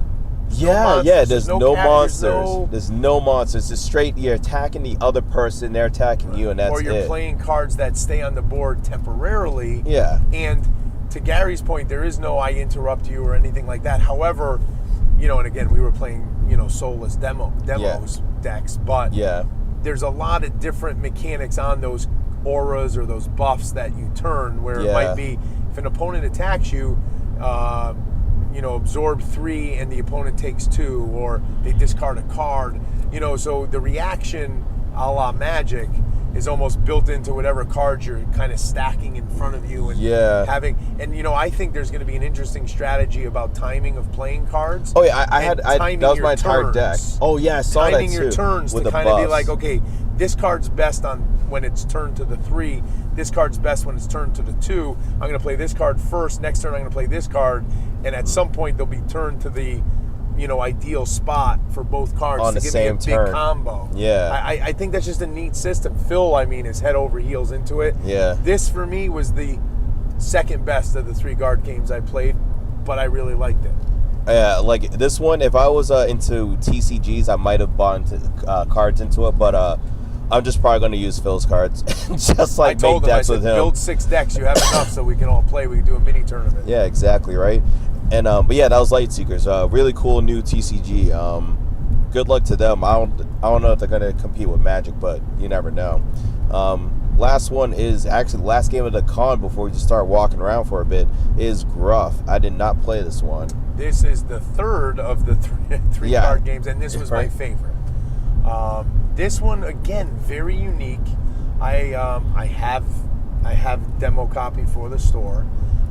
You have a character, and you have 3 of these Gruffs in front of you, and that's all you don't play. You don't play any more creatures. So in this game, you have creatures, but you have 3 that you start with, and there's little plastic markers on the side to track their strength, damage, soaking ability, and their mana generation, we'll call it, or their resources. But what's interesting is every one of them has a different activate ability. So I activate this guy this turn. Well, when I activate him, he has something that says when he activates, he gains 1 mean. Mean is their attack strength. And they all start at different levels, but, and then his resources, let's say he has, and it's called Weird. Let's say his Weird is 2. When I activate him, my main character that I'm playing, who has 1 ability, gets the Weird into his Crazy, which is your spell power. And that never goes down. So when I get to Crazy 10, I have Crazy 10 forever. So if I have a 5 and a 5 in my hand, I can play it. It doesn't spend it down. Really interesting. I think I beat Phil.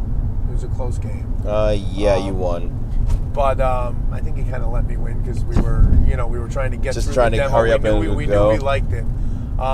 It's hard to describe because it really is unique. Come to the store. We'll have demos for it. I think it was great. The guy, I met the designer. I talked to the guy who runs that company. Really nice guy. We have the starter. We have the original game and the expansion. And the reason why this is number 1 for me, I would say its uniqueness is right there with the Lightseekers. Both solid games. The difference is this one's not a TCG. You just get what you buy it. It's all and you got encompassed it. in the box. Yeah. And there's enough. They actually were talking. They run tournaments for this and everything. Yeah. There's enough in there that you have a wide variety of different Gruffs to play, different leader chiefs to play in the back. He said they do drafting when they do tournaments for it. Oh man! So I really thought it was great. I'm excited to see what people think.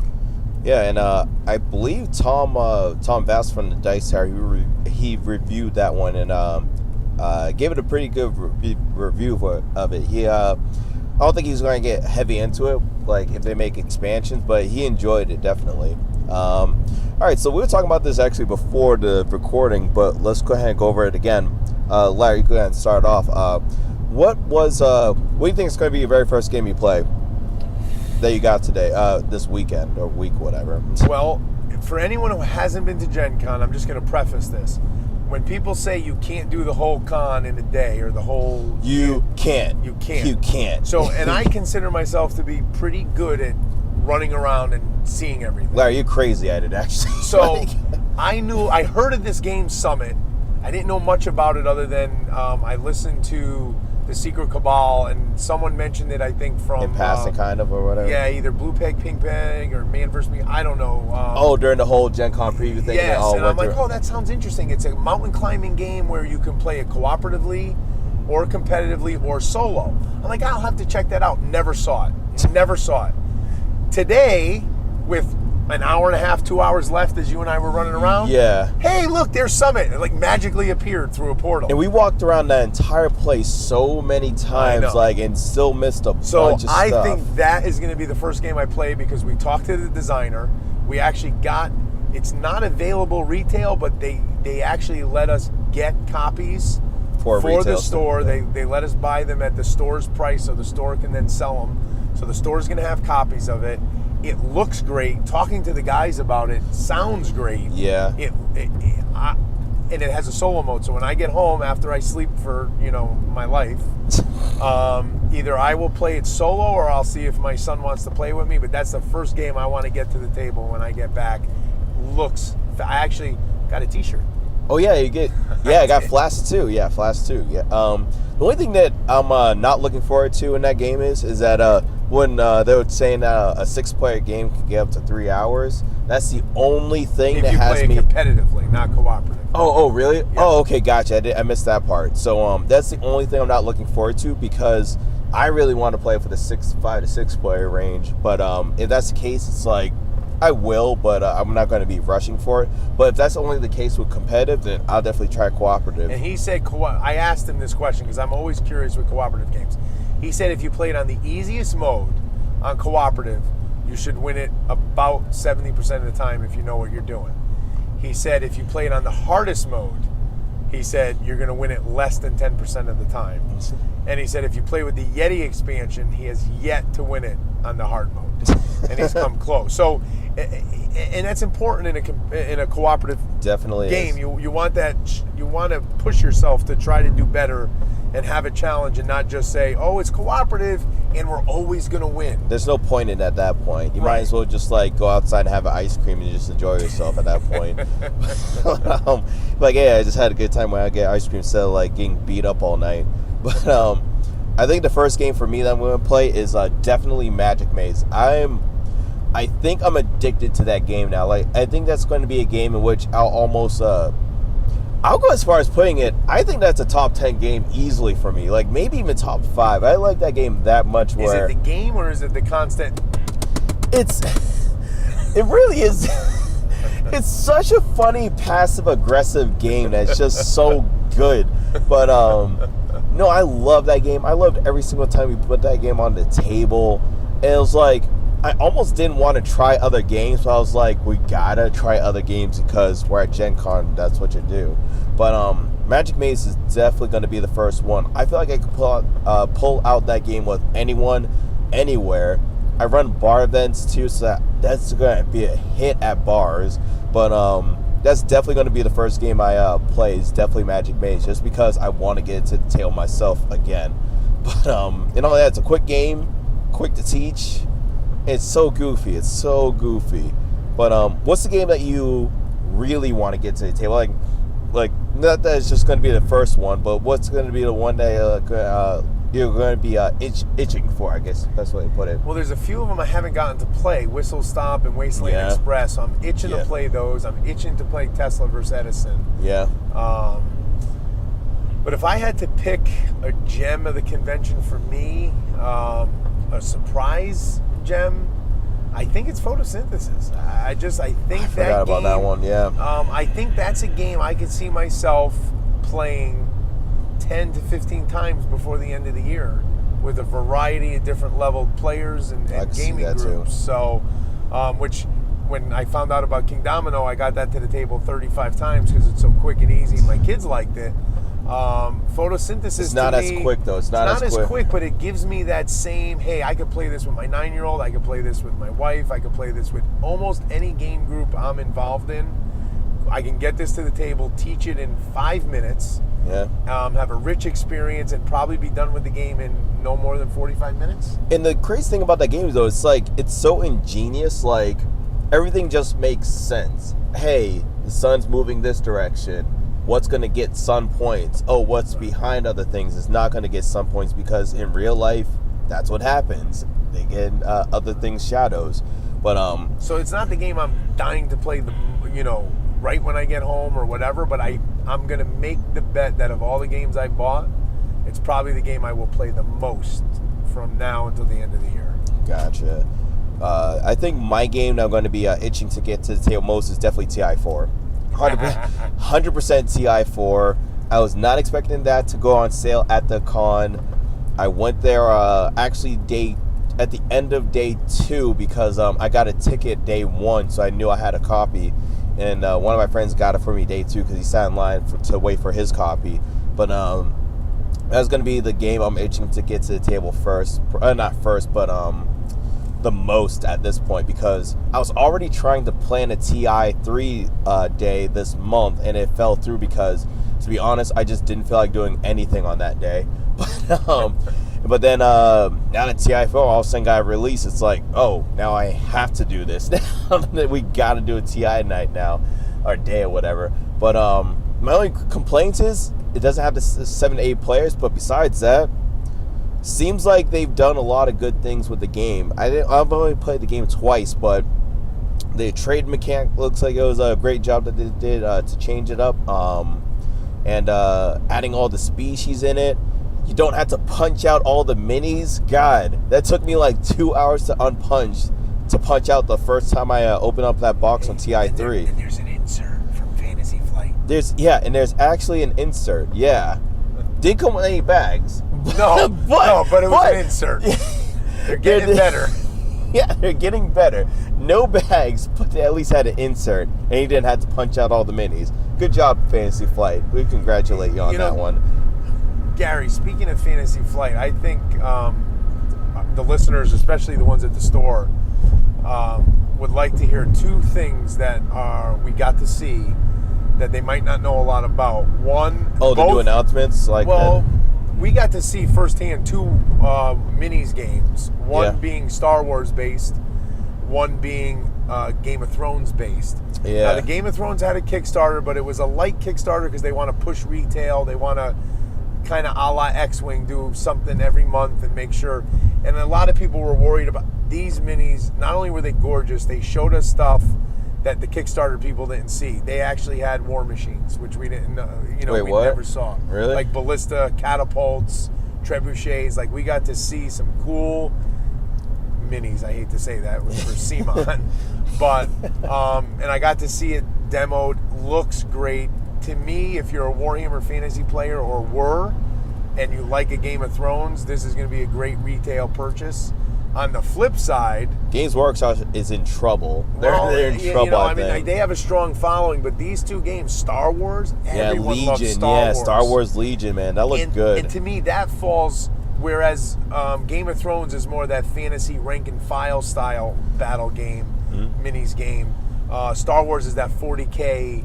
Units have some distance apart. There's some individual models. I saw Darth Vader on the board with a couple of stormtroopers. I saw the skirmish, what did I see? I saw a was it an ATST or something? It was a smaller one, but they look great. I mean, I was like, wow. Do. Now they were all painted, so I got excited. I'm like, oh. I think I got pictures. Maybe I have to look at them. Did they come painted? No, you got to paint. But that's quarter 1 or 2 of next year. Yeah, they're coming out. Fantasy Flight is crazy with announcing it, and then it's like, it's ready. Well, what I find interesting is they're making sure it comes out before CMON's Game of Thrones game. I wonder, really? I wonder how the politics is going with that between those 2 companies. Wow. Probably because CMON already did the Kickstarter, so it's like they gotta rush it out there before it's actually out and everyone already has it, so they can buy more stuff at that point. Looking at both those games, if you're already a miniatures player or if you've thought about getting into it, both of these games, these are good times, man. It's a good time, but it's also like the Game of Thrones one's almost a hybrid minis game / board game, so you get some other mechanics in there. You got to be willing. Now, what I will say is the CMON minis for Game of Thrones come pre-assembled, so there is hard plastic for all the weapons, so no bendy. They look great. The Star Wars Legion is assembly, but like their Rune Wars, it's that plug lot and you play. you should glue it, but it's that L into an L fits in nice and snug.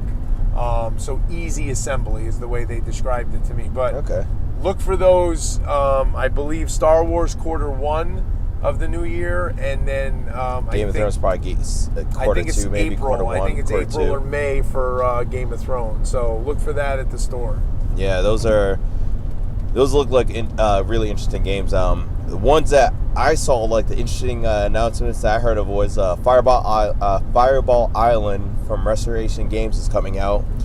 They have no definite time, but that's the next Restoration game. So they've already been doing a great job with all of them, and now they're going to come out with Fireball Island, which is by far the most requested game that they got for that. What's also going to be funny though is that they said they're going to add more randomness to it. So it's like they're going to take an old school game, which those old school games were already really random, and make it more random. So that's going to be interesting. The other announcement was there was a really cool pinball game, not pinball, the marble game that we saw. The roller coaster? Yeah, the roller coaster game. That one looked interesting. And you should talk about the circus game. Oh yeah, that Meeple Circus. I was mad that they weren't selling that game. It's going out. That's going on sale at Essen. But it was a Meeple Circus where you can you're basically drafting meeples for a circus, and then after a while you're then we should have talked about this. Oh, you didn't play, so that's why I was on the list. But so you're drafting meeples to put in your circus, and then the crowd wants certain things. So they want to see like a meeple upside down, or they want to see a horse meeple balancing a ball on top of a guy on top of the ball, for example. You get points for that. So you're basically trying to do as many of these things you possibly can in your act within a span of 2 minutes, and it's gonna be a hit. That game is gonna be such a huge hit. Like, that was probably the best dexterity game I've played at the convention, just because I didn't get to open my copy of Super Battle Rhino Hero. So I didn't get to play it, Gary, but that's a must buy for me. What? Like, it's the Meeple Circus. Oh, My yeah. kids love junk art, and this to me looks like a more exciting, more fun junk art. It's gonna kill junk art, I think, because junk art's cool and all. Junk art's great. My problems with junk art is that its biggest strength is also its biggest weakness. The biggest strength is it has a bunch of different mini games in it, but its biggest weakness is that you have to go through that rule book and read the rules for the mini game every single time you play it, unless you play the game all the time, which no one does. Well, not saying no one does, but not a lot of people play the game enough where everything is memorized on the rules. So Meeple Circus, I guess one thing I can see different between the two is I think I could bring junk art to a bar. Maybe Meeple Circus, but it takes up more table space, I think. But Gary, are they giving a sand timer in there for the 2 minutes? I noticed in the demo there was circus music going on, which was cool. Was that an app, or was that just something at their booth? I think they were just winging it. I don't know. I think hey, if you're out there and you're from that company, let's get a free app to play 2 minute circus act. Yeah, that would be awesome. Yeah, right. I mean, they said it was an app, but I never saw it. They never showed it. Like, they never like had it up and you could see it going on the app or anything like that. It almost seemed like the person just pressed play on a media thing. But interesting. But what's it called? But I can't wait for that. That's instant buy for me. I was also mad they didn't have When I Dream either for sale. That game should have been on for sale for let me talk about that real quick. We actually played that. You played it. I didn't play it. I've been waiting to play a game for a year. That was nuts. Let me tell you, that was nuts. Now, you get blindfolded, and there's cards, and there's 3 people or more giving you clues. We were playing a 4-player game, so there's 3 people giving clues. One person's like the good fairy, and they're giving you good clues so that you can guess the card correctly. One person is the boogeyman, so to speak, and they're trying to get you to guess wrong, but they can't be too obvious about it because then you'll know to always ignore that person's clues for that round. And then there's the Sandman, who wants you to be very even, so good clues, bad clues, depending on how you're doing. Now, that's hard enough, and boy did I struggle with the blindfold on getting many right. However, after you do it, you have to, before the round, so the round ends, you then have to remember every word you did. Oh yeah, that. Oh my God! Let me tell you. I've heard people house ruled that to get it out of the game. It was interesting. Did you like it? I did. I mean, the only thing I didn't like is the clues came the same way every time. So Phil gave me a clue, Eric gave me a clue, and then the woman demoing the game gave me a clue. So Phil's clue was always the strongest for me because he was the first one I heard. Turns out he was the boogeyman.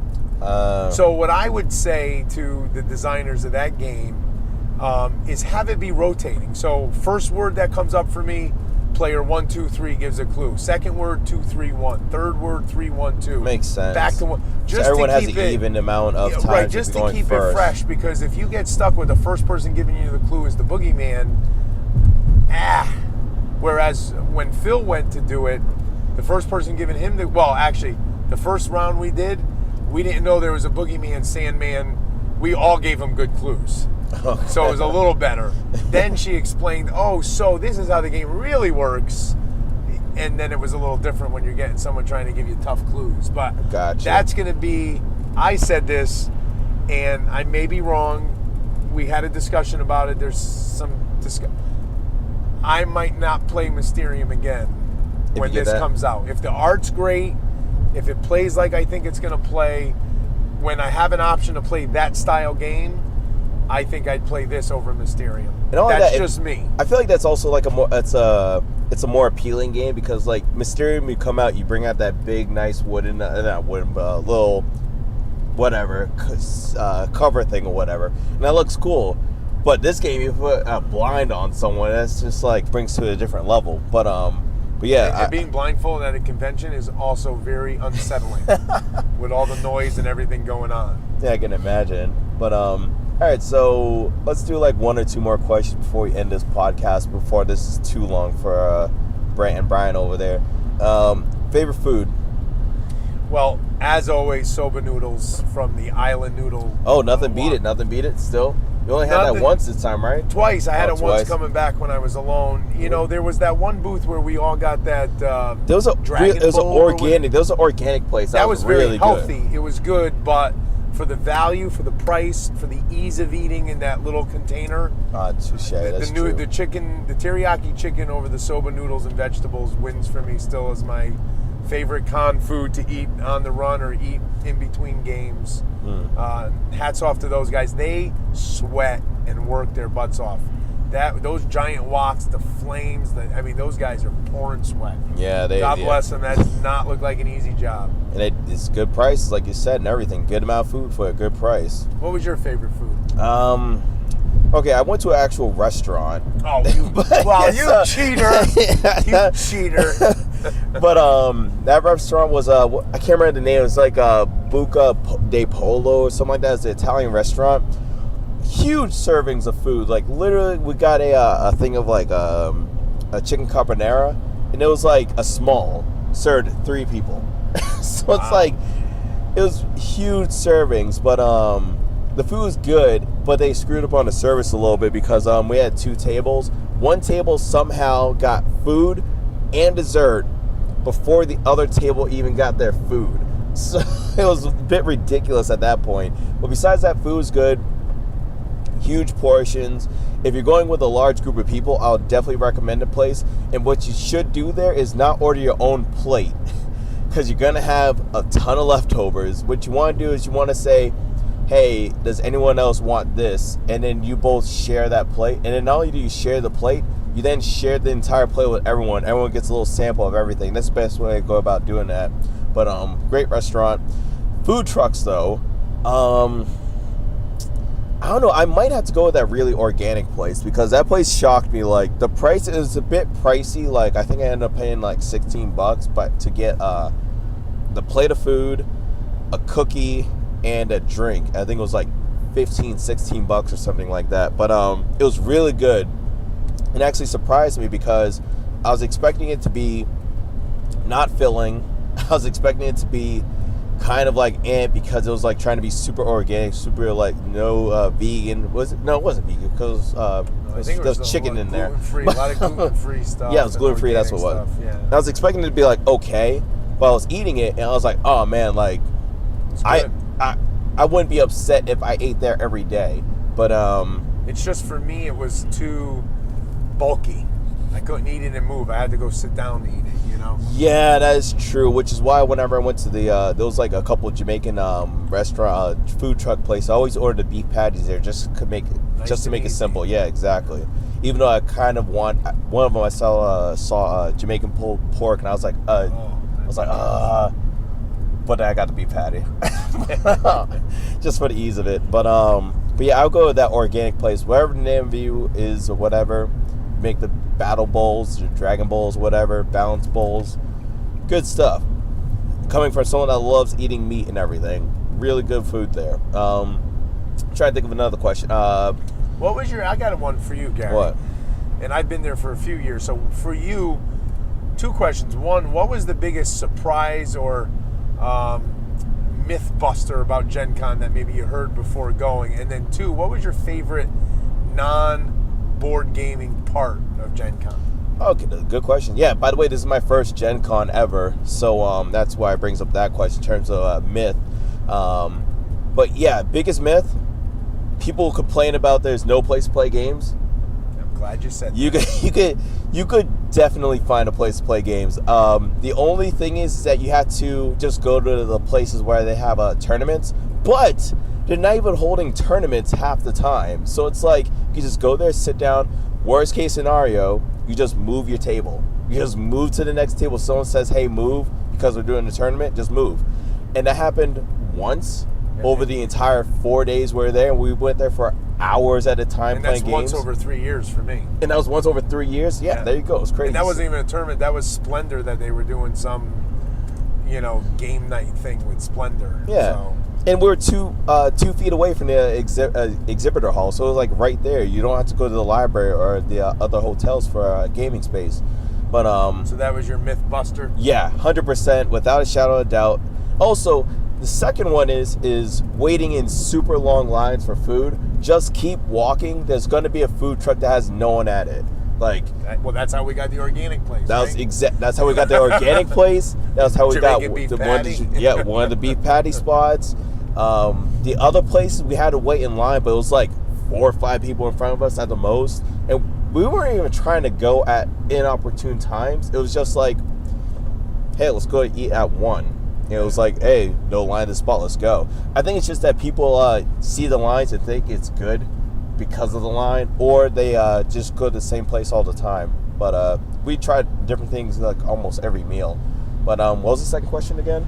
What was your favorite board gaming thing to do there, whether it was the charity money throw or the dragon slaying or anything? Was there anything that caught your eye, like, hey, this has nothing to do with board games, but I thought it was cool, next year when I go, I want to try it out? One's kind of cheating, and I was just working at the Dice Tower booth, but that is still kind of board gaming related, I guess. But besides that, I would say if I was to maybe do anything, I'm trying to think we did a lot of board game stuff. Would you ever try the Secret Cabal meeting, Secret Cabal meetup, that was it, because we played one game there. Besides that, it was just drinking and hanging out with people, and that meetup is okay. When people say, or the Secret Cabal guys say that meetup is crazy, it's crazy because I took pictures, and all right, imagine a city block. Now, a city block is like a solid 100 yards plus. The line to get in there was down 3 city blocks, if I'm not mistaken. Me and Mike from Board Game Breakfast, he does a Board Game Makeover. It took us, I'm not exaggerating, from the start of the line to the end, I think a solid 4-minute walk. Just walking for 4 minutes straight. Now, how far do you think you can walk in 4 minutes? Quarter of a mile?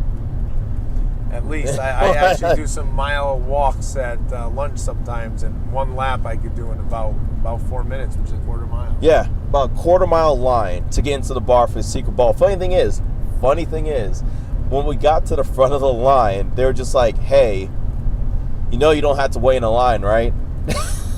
Like, what? Because there's a bar outside.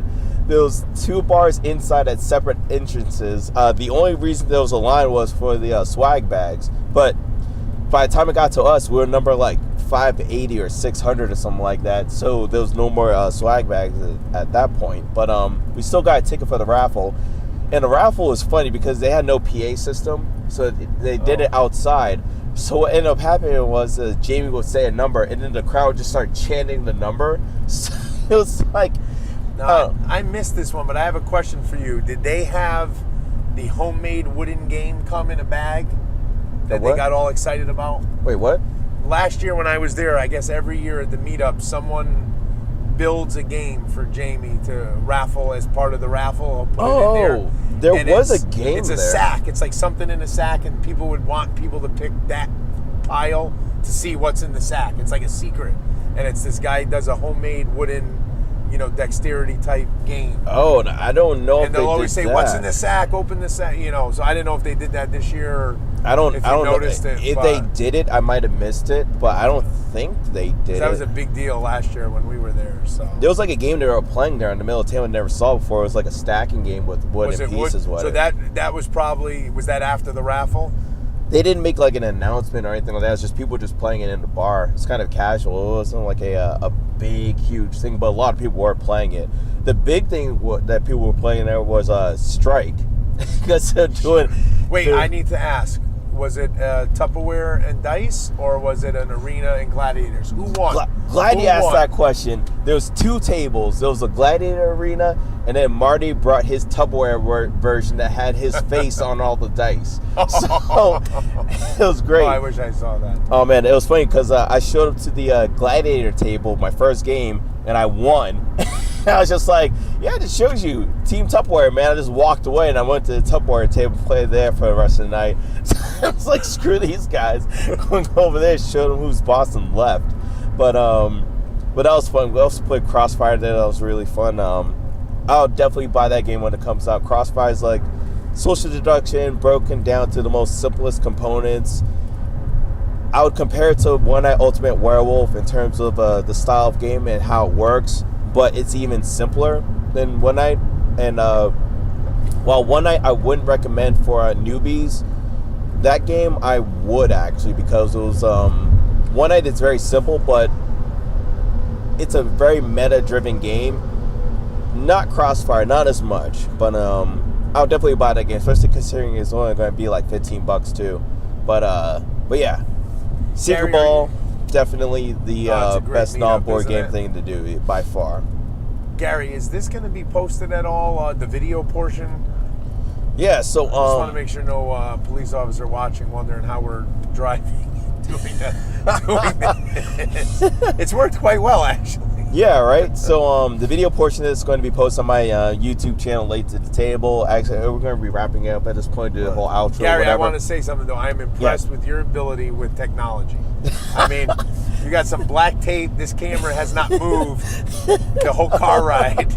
I'm quite impressed. And all the gear you have, it's just amazing. Like, you had me take a picture at Gen Con and you handed me a camera, and I said, what is this? It's a camera. I thought phones had cameras.